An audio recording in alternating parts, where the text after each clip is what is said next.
باللہ من الشیطان الرجیم بسم اللہ الرحمن الرحیم۔ تمام تعریفیں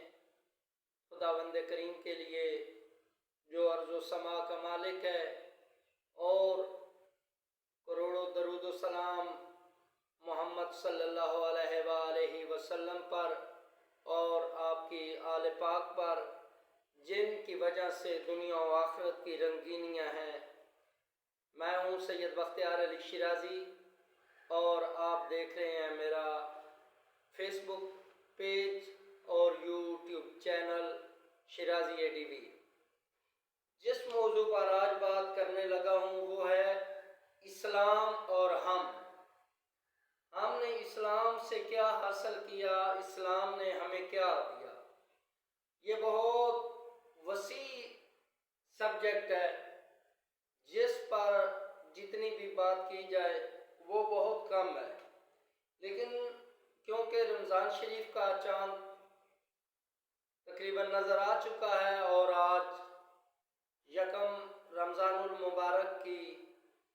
بابرکت پہلی رات ہے، تو میں چاہتا ہوں کہ اسلام کی نوازشات ہم لوگوں پر کیا ہیں اور ہم نے اس کے بدلے میں اسلام پر عمل کیا ہے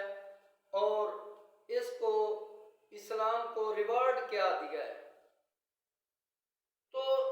اسلام نے ہمیں ہمیشہ بھلائی کا حکم دیا، اسلام نے ہمیں ہمیشہ اپنے آپ سے کمزور لوگوں کے ساتھ بھلائی کا، محبت کا درس دیا ہے، لیکن افسوس کہ اس معاشرہ میں ہم لوگ اپنے سے جو کمزور لوگ ہوتے ہیں ان پر زیادہ ظلم کرتے ہیں، ان کے حقوق کا تحفظ نہیں کرتے، جو کہ بالکل اسلام کے خلاف ہے۔ اس موضوع پر بہت لینتھی بات ہو سکتی ہے، لیکن ہمیں اپنے گریبانوں میں جھانکنا چاہیے۔ ہم اسلام کی بات کرتے ہیں، ہم اپنے آپ کو رسول اکرم صلی اللہ علیہ وآلہ وسلم کا امتی گردانتے ہیں، اپنے آپ کو کہلواتے ہیں کہ ہم رسول اکرم کے عاشق ہیں، لیکن عاشق جو ہے اس کو اپنے معشوق کے جو اقوال ہیں، اس کی جو خواہشات ہیں، ان پر بھی عمل کرنا چاہیے۔ رسول اکرم صلی اللہ علیہ وآلہ وسلم بادشاہوں نے ہمیشہ جو پسے ہوئے لوگ ہوتے تھے، کمزور لوگوں کے ساتھ بھلائی بھی کی اور بھلائی کرنے کا حکم بھی دیا، لیکن ہم لوگ بالکل اس کے خلاف ہیں۔ خداوند کریم ہمیں اس پر عمل کرنے کی توفیق عطا کرے۔ اسی طرح اسلام میں انسانی جان کا جو تحفظ ہے، اس کے بہت زیادہ اس پر زور دیا گیا ہے۔ اسلام میں ایک انسان کی جان کو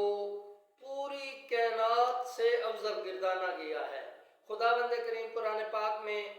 فرماتے ہیں کہ جس نے ایک انسان کا قتل کیا، اس نے گویا میری جو انسانیت ہے اس کو ختم کیا، اور جس نے ایک کی جان بچائی، اس نے گویا پوری انسانیت کی جان بچائی۔ تو خالق کل، وہ وحدہ لا شریک ذات کہہ سکتی تھی کہ جس نے ایک مسلمان کو ختم کیا، اس نے انسانیت کو ختم کیا۔ کسی ایک کے بارے میں خالق کل فرما سکتا تھا، لیکن خالق کل، مالک کل نے فرمایا نہیں، جس نے میرے ایک انسان کو قتل کیا، گویا اس نے پوری انسانیت کو قتل کیا۔ تو ہمیں ایک دوسرے کا تحفظ کرنا چاہیے، ہمیں بات بات پر ایک دوسرے کی جان کا جو ہے دشمن نہیں بن جانا چاہیے، کیونکہ خداوند کریم عز و جل نے انسان کو بڑی محبت سے پیدا کیا ہے۔ خداوند کریم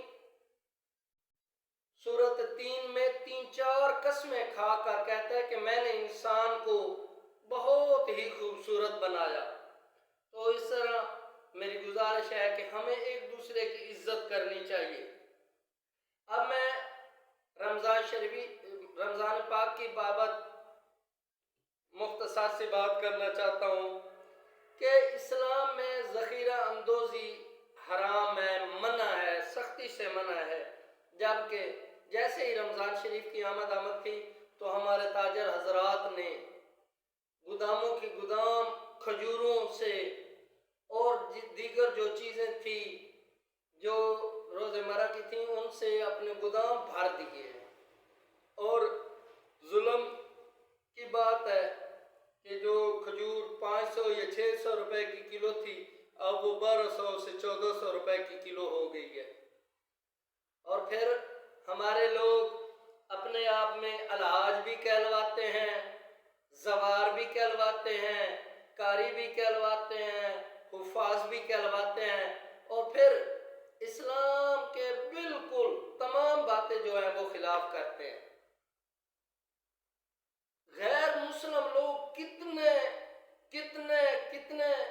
ہم لوگوں سے بہتر لوگ وہ ہو چکے ہیں کہ جب ان کو کوئی مذہبی تہوار آتا ہے تو وہ ہر چیز جو ہے کم از کم 50% ڈسکاؤنٹ پر کر دیتے ہیں۔ اور ہمارے جو مسلمان ہیں جو جنت کے ٹھیکیدار بھی بنے ہوئے ہیں کہ ہم نے جنت جاننا ہے، جو رسول اکرم بادشاہوں کے عاشق بنے ہوئے ہیں، ان کا حال دیکھیں اور غیر مسلموں کا حال دیکھیں۔ جناب جب 25 دسمبر ہوتی ہے، یہ عیسائیوں کا جو دن ہے، اس موقع پر جو عیسائیوں کی دکانیں ہیں ان پر ڈسکاؤنٹ ہوتی ہے ان لوگوں کے لیے، جبکہ اس کے برعکس ہمارے جو مسلمان بھائی ہیں، ہمارے جو تاجر حضرات ہیں، ان کے اگر بس میں ہو سکتا ہے کہ وہ کپڑے بھی اتار لیں۔ تو میری جو گزارش ہے ان لوگوں سے کہ خدا کے لیے یہ رحمت و بھرا مہینہ ہے، یہ عظمتوں والا مہینہ ہے، یہ خدا کی رضامندی کا مہینہ ہے، اس کو خوش کرنے کا مہینہ ہے۔ تو یہ نہیں ہے